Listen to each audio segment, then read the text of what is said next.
Hey everyone, today's video isn't going to be the normal replay showing off a ship in a scenario. It's going to be something a little different and it might run a little longer than normal. Today's video is about the recent controversy that came up on the forums on probably around February 10th with Narai being told that we can no longer play it. And after looking at all the threads and reactions to it, I held off on giving input through posting and waited to see what all the responses back and forth would be before giving my input, which is what I'm doing here in this video. Obviously, there's a lot to cover, and I have a number of slides. So if you're willing to listen through everything, I definitely appreciate it. Obviously, what started this was what I just mentioned with the controversy.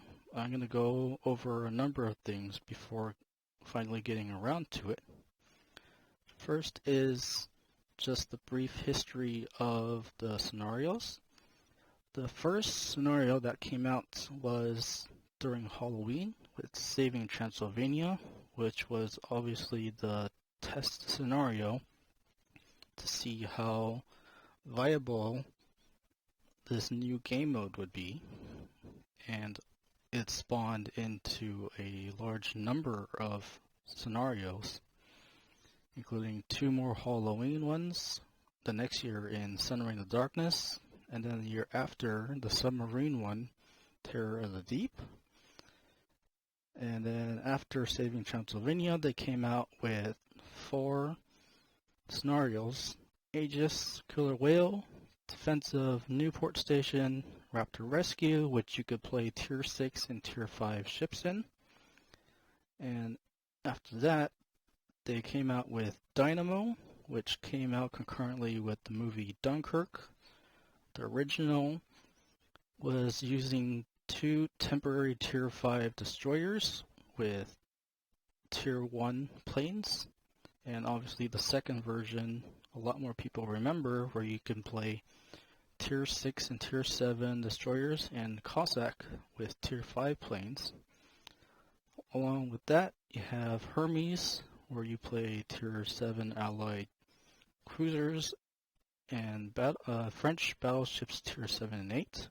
Narai, which probably the most played and most well-known scenario, you used any Tier 7 ship. Cherry Blossom was one many people enjoyed as well, Tier 8 Allied cruisers, and Ultimate Frontier has a checkered history where you use Tier 7 ships. If you have any thoughts, feel free to let me know. There will be people who say Rogue Wave is a scenario. I would sort of disagree, as in there are scripted things, but it is definitely not a set thing that always occurs. Now, one thing that's come up a lot, especially with the removal of a number of scenarios since the aircraft carrier rework at the beginning of 2019, is low player population being a reason why scenarios hasn't been worked on. And there are a number of factors here, including some that could easily be attributed to the game and developers, starting with easily listed reasons like lack of visibility. It's not shown off very much in any sort of form. Lack of information, such as the wiki having very little information on the scenarios. You'd have to come to my YouTube channel to really get information to learn them in depth. Lack of incentives, as the star rewards, for example, are pretty much one time only, with maybe an exception here or there. And obviously lack of developer resources, which is sort of a negative feedback loop with the low player count that's cited. And then obviously this is all slow, gradual removal of content with the lack of developer resources adds to the negative feedback loop as well. Now, what is not clearly stated or inferred, but are likely player guesses, is the devs may or may not, but it is definitely presumed by many players who play scenarios that a low player population for scenarios is desired, as clearly the focus of the devs is having a high random battle population, so this works out perfectly for them. And then another unverified reason is, well, it can be very easy to farm in-game resources in scenarios once you learn and also have a steady, reliable group to play with. Now, other than low population, one thing I mentioned was lack of incentives.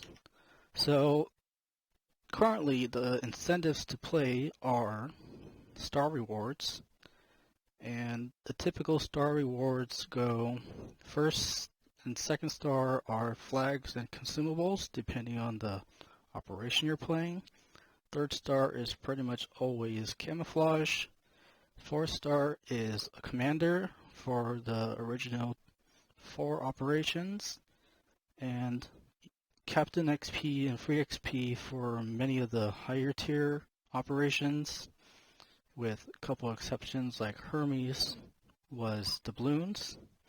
And then the 5th star, most of them are premium time, with, say, the exception of Hermes with doubloons and Dynamo with coal on the second round. And Halloween obviously has Halloween related rewards when they come up every year.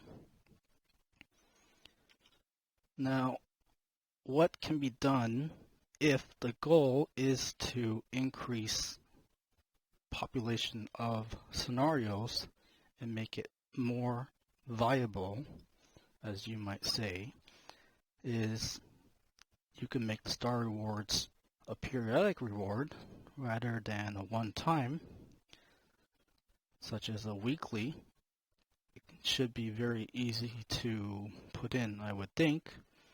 And I'm just giving here an example of, say, best case star rewards, which will pretty much guarantee everyone would want to do this at least once a week. Give free XP for the first star, Elite Commander XP for the second star, premium time for the third star, color doubloons for the fourth star, and steel for the 5th star. I'm not saying these are the star rewards that you should get.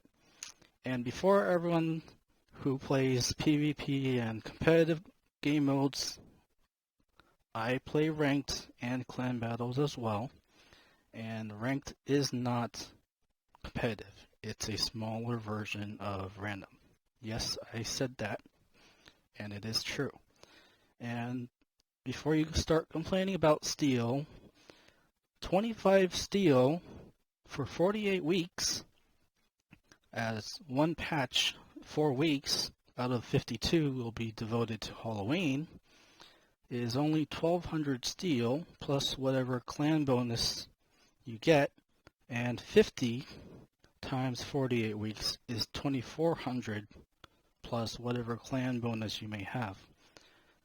The amount of steel you get for a year through scenarios, even with this suggestion, is very minimal, and it would certainly boost the population playing scenarios if that is what is desired. Now, if you wanted to add some more visibility, other than through rewards. You can say, for example, during official streams played by, say, Santos, or previously Femininely, you can have them play one or two games of scenarios and let everyone know, hey, this is here as an option for you to play. There's another option where you can change the game interface, which I will show you here.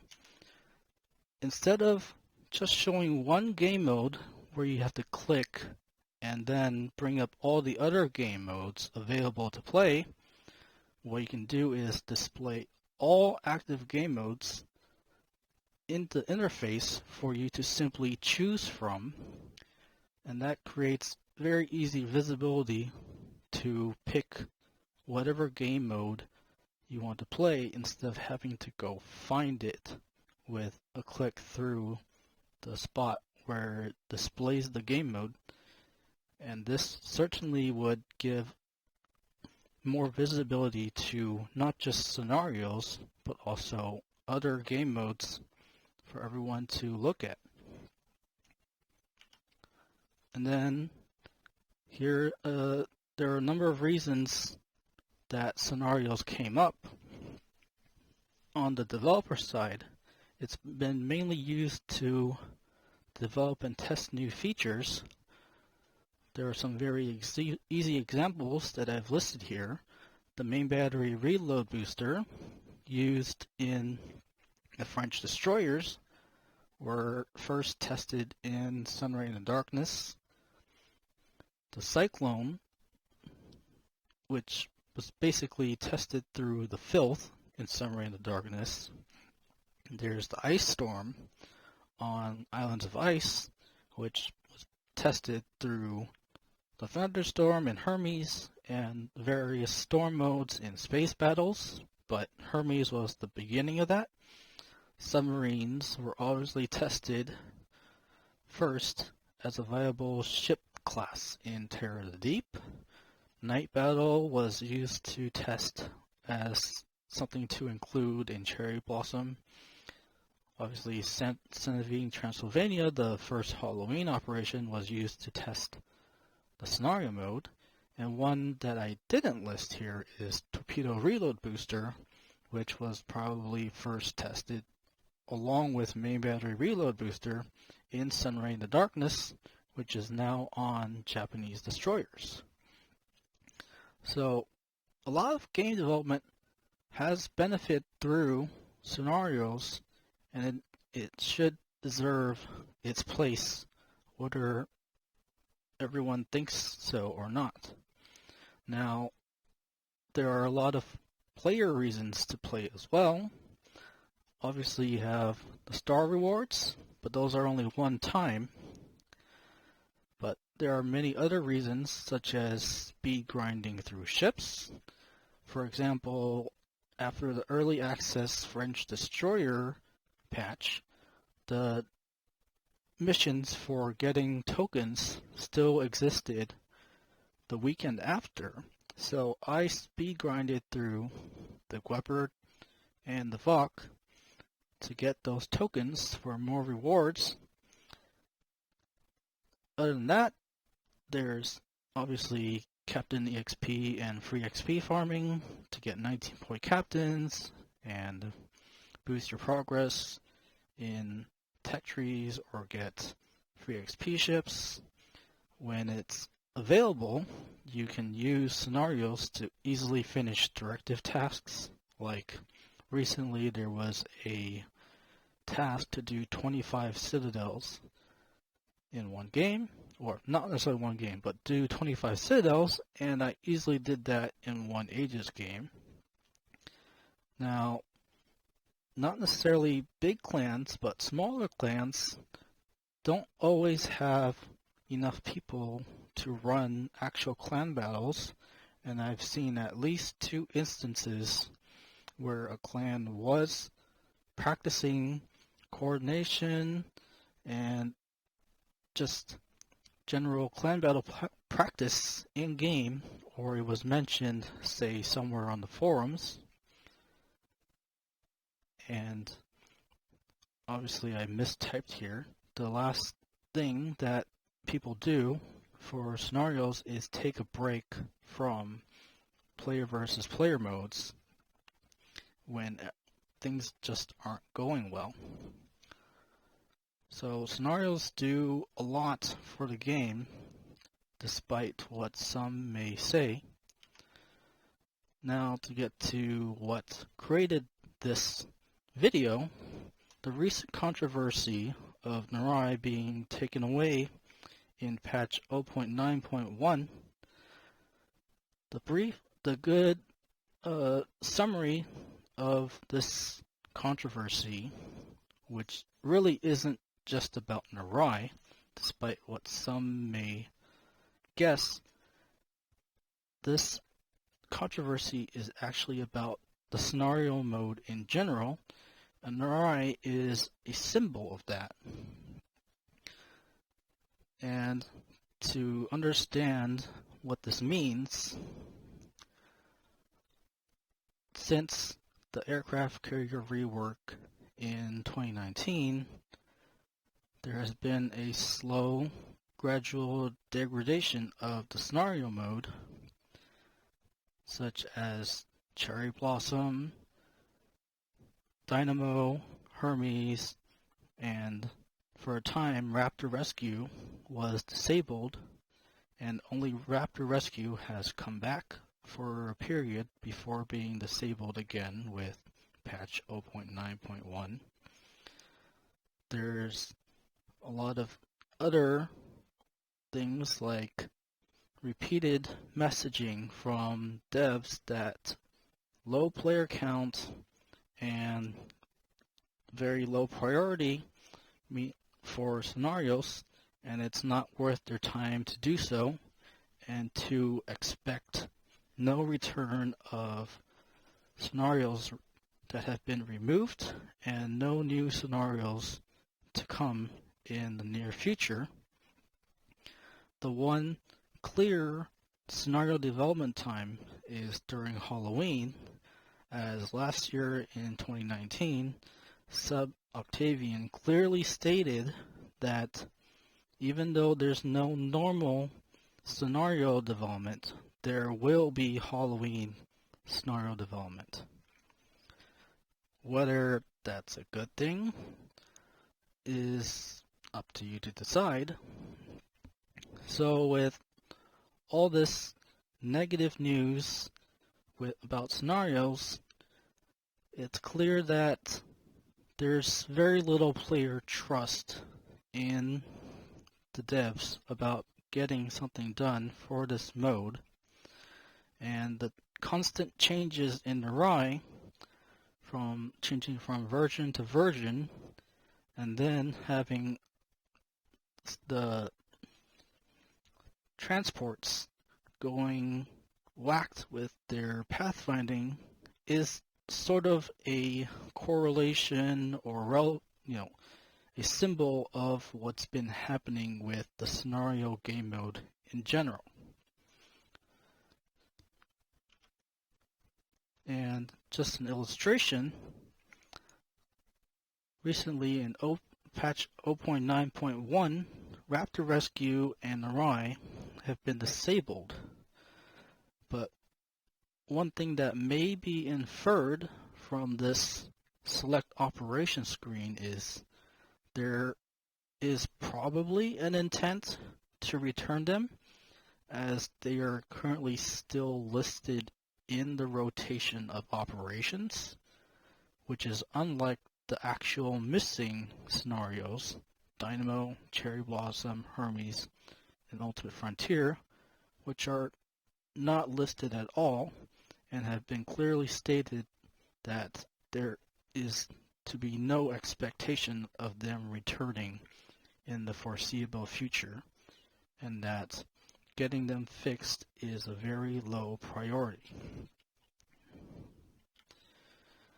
And to conclude this video, I'm just going to mention a few things that may help restore some player goodwill in the devs in regards to this game mode, one thing is part of the messaging is to stop emphasizing the complete focus on player versus player modes and actually get something done for scenarios, as all this talk of scenarios being low priority and no movement is clearly adding a lot of player distrust, which is basically what happened with this recent controversy. Narai being removed didn't cause the controversy.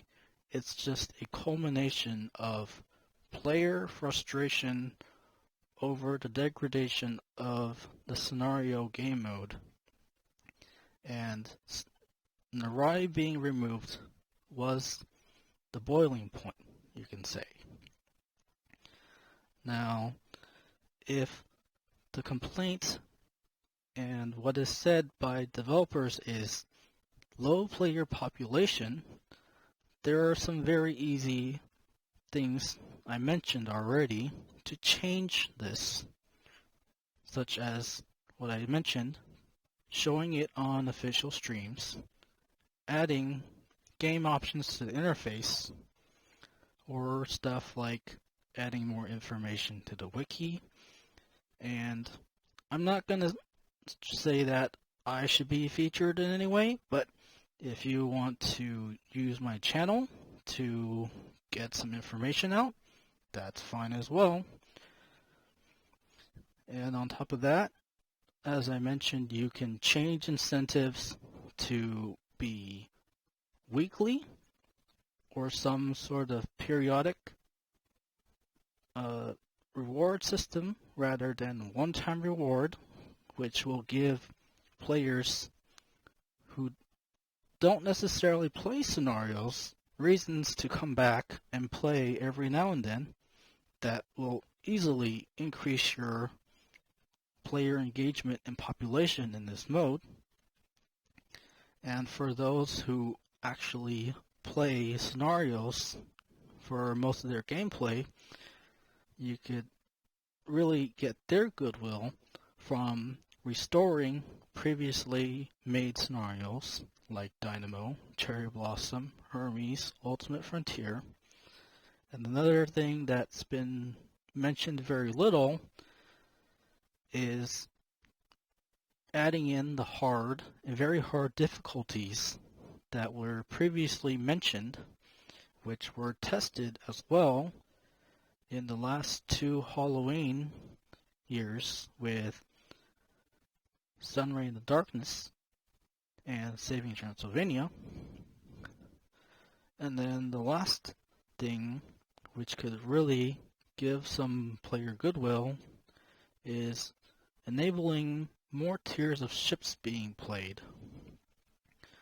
As, for example, the original 4 scenarios, Raptor Rescue, Aegis, Defense of Newport Station, and Killer Whale, originally could include Tier 5 ships in the selection, but that was disabled, and I'm sure you could easily restore that as an option again if it was if you really wanted to.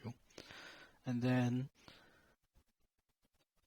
along with the same line of more tiers, you can add an option, as mentioned by probably more than one person. You can scale a scenario and adjust the tiers of enemy ships based on tiers a player selects that they want to play for that scenario. Or if there's interest in it, just make new scenarios with higher tier ships as the option to play. And I don't know if this is something people have noticed. The tier 10 legendary upgrade missions, which obviously you cannot get anymore, included scenarios as an option to progress on it. Whether there was an actual intent of creating tier 10 scenarios or not, it was clearly left as an option when they created these legendary upgrade missions. If you have any suggestions, comments, anything else, let me know. Normally, I do not say to like, subscribe, and share, but for everyone who enjoys scenarios, plays them for most of their playtime, I encourage you to like and share this video, and if you want, subscribe to the channel. This is probably one of very few times I will say this, as I hate when people constantly repeat this in every video. Thank you for watching, and see you next time.